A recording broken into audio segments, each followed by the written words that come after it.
RS brothers లో ఆషాఢం KG sale మళ్ళీ మొదలైంది. మరెన్నో క్రేజీ ఆఫర్స్ ఖైదు చేయండి ఆర్ఎస్ బ్రదర్స్.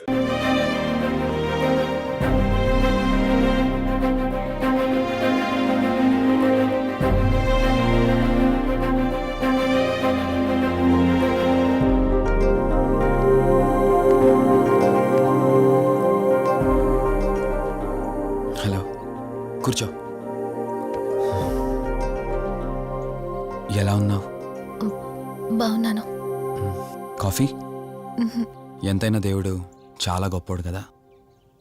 మనకు నచ్చింది ఇచ్చాడని ఆనందపడే లోపే మళ్ళీ తిరిగి వెనక్కి తీసేసుకుంటాడు. హ్యాపీనెస్ ఎక్కువగా ఇచ్చేస్తే తనకు లేకుండా పోతుందనుకుంటాడేమో. ఆయన కూడా సెల్ఫిషే మనలాగా. ఇద్దరు మనుషులు విడిపోతే కష్టంగా ఉంటుంది, కానీ ఇద్దరు మనసులు విడిపోతే బాధగా ఉంటుంది. ఇదంతా చెప్పింది నేను బాధ పెట్టడానికి కాదు, ఏదో చెప్పాలనిపించింది చెప్పేశానంతే. సరే, లివ్ ఇట్. ఇంతకీ నేను ఇక్కడికి ఎందుకు పిలిచానంటే, మనం ఏదైతే ప్రాబ్లం సాల్వ్ అయిపోయింది అనుకున్నామో ఆ ప్రాబ్లం మళ్ళీ తిరిగి స్టార్ట్ అయింది. ఆత్మ మళ్ళీ బయటికి వచ్చిందని దుర్గాబాయ్ చెప్పింది. ఆ ఆత్మ నుంచి నువ్వు తప్పించుకోవాలంటే తప్పనిసరిగా నీ గతం నీకు తెలియాలి. నీ గతానికి సంబంధించి ఏదైనా వస్తువు కానీ ఇంకేదైనా నీ ఇంట్లో ఒక్కసారి ఆలోచించగలుగుతావా?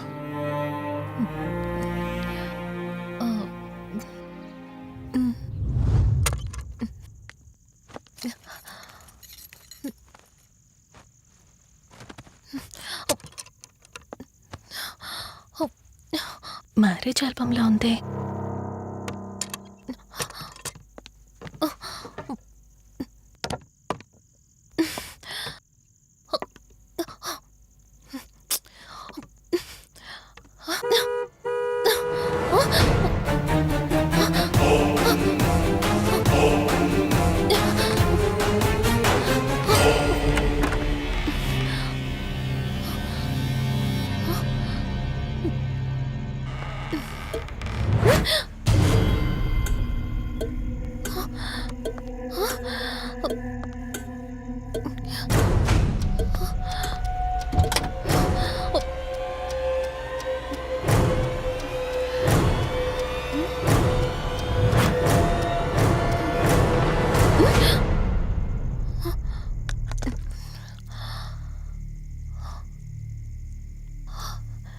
ఈ బ్లడ్ ఏంటి?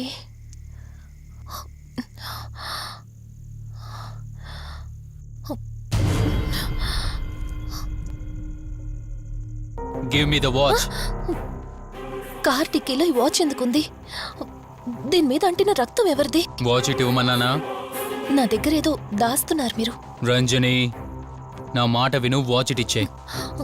నా యాక్సిడెంట్ కి ఈ వాచ్ మీద ఉన్న రక్తానికి నా దగ్గర ఏదో దాస్తున్నారు. మీరేదో తప్పు చేశారు, అందుకే ఈ వాచ్ అడుగుతున్నారు. రంజని, చెప్పండి, మీరెవరినో చంపారు. నాకు నిజం తెలియాలి. Please tell me the truth. నాకు నిజం తెలియాలి. నిజం చెప్పు, నిజం చెప్పు అని అరుస్తున్నావుగా. అయితే విను, ఈ ఇంట్లో హత్య జరిగింది, కానీ చంపింది నేను కాదు, నువ్వు.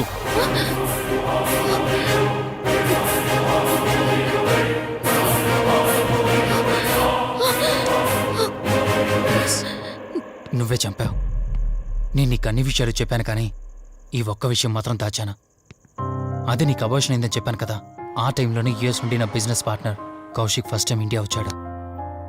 బట్ నీలో మాత్రం ఏ మార్పు లేదు. ఇంట్లో నా ఫ్రెండ్ ఉన్నాడనే ఆలోచన కూడా లేకుండా తరచూ వాడు ఎదుర్కొండానే నువ్వు నాతో గొడవ పడేదానివి. అది చూసిన కౌశిక్ నా మీద నీకు ఎంత ద్వేషం ఉందో వాడికి అర్థమైంది. దాన్ని వాడు అలసుగా తీసుకుని నేను ఇంట్లో లేని సమయంలో నీ లోన్లీనెస్ని తనకు అనుకూలంగా మార్చుకుని నీకు దగ్గరయ్యాడు. ఎంతలా అంటే వాడు లేకుండా నువ్వు బ్రతకలేనంత. ఆ తర్వాత మీరిద్దరూ ఫిజికల్గా కూడా ఒకటయ్యారు.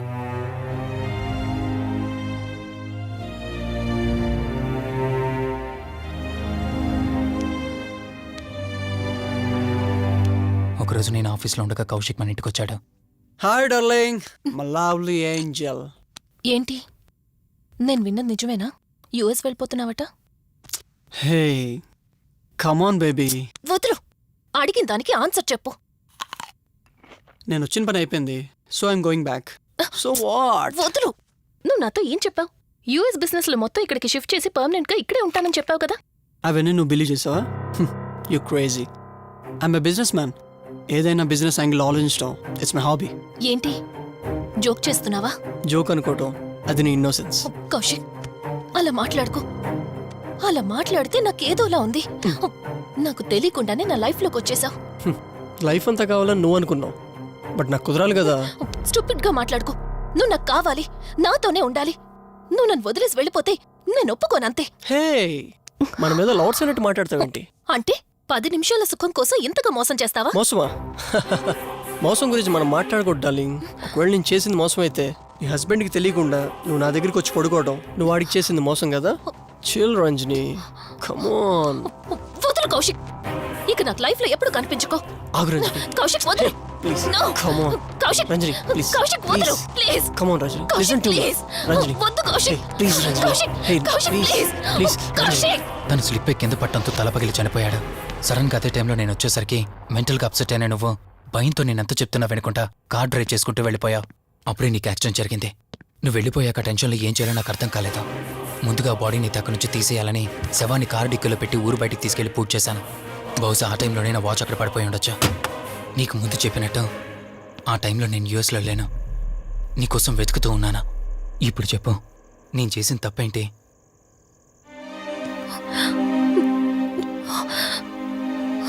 ఇంత చేసినా నేను ఈ రోజుకి నిన్ను ప్రేమిస్తూనే ఉన్నాను. ఇప్పటికైనా నన్ను నమ్ముతావా?